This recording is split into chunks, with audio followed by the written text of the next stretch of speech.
मैं इस वक्त खड़ा हूँ, आपने यहाँ मैं पहले भी आ चुका हूँ, इस ऑफिस पे मैं पहले भी मैंने विज़िट कर चुका हूँ और यहाँ बड़े बड़े बैनर वगैरह लगे हुए थे, पैनाफ्लैक्स लगे हुए थे।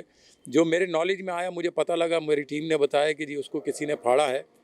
और मैं समझता हूँ कि ये मीडिया को की आवाज़ को दबाने की कोशिश की है जिसने भी की है, और जिन्होंने की है मैं समझता हूँ कि इनके ख़िलाफ़ करार वाक़ई सज़ा इनको मिलनी चाहिए और कानूनी कार्रवाई होनी चाहिए। इसके हवाले से मैं SHO साहब से भी बात करूँगा और दूसरे अफसरान से भी मैं रब्ता करता हूँ।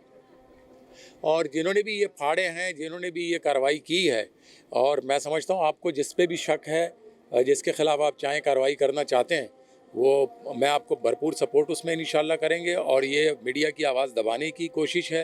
आपकी रिपोर्टिंग भी हमने देखी, आप हमेशा करते रहते हैं। आपका न्यूज़ अखबार भी है, ये न्यूज़ चैनल है एन के नाम से, अरकम अखबार में मैं ख़ुद आपका देख चुका हूँ। इमरान साहब के साथ रब्ता रहता है, हमारे मुलाकातें होती रहती हैं।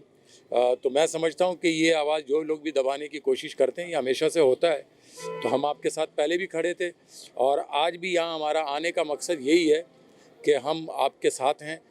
जहाँ आपके साथ ज़्यादती की कोशिश की जाएगी, पाकिस्तान तहरीक इंसाफ के मेंबरान असम्बली आपके साथ खड़े होंगे और आपकी आवाज़ बनेंगे। और जो लोग आपकी आवाज़ दबाना चाहते हैं, ये किसी सूरत नहीं होने दिया जाएगा कि वो आपकी आवाज़ दबाएं।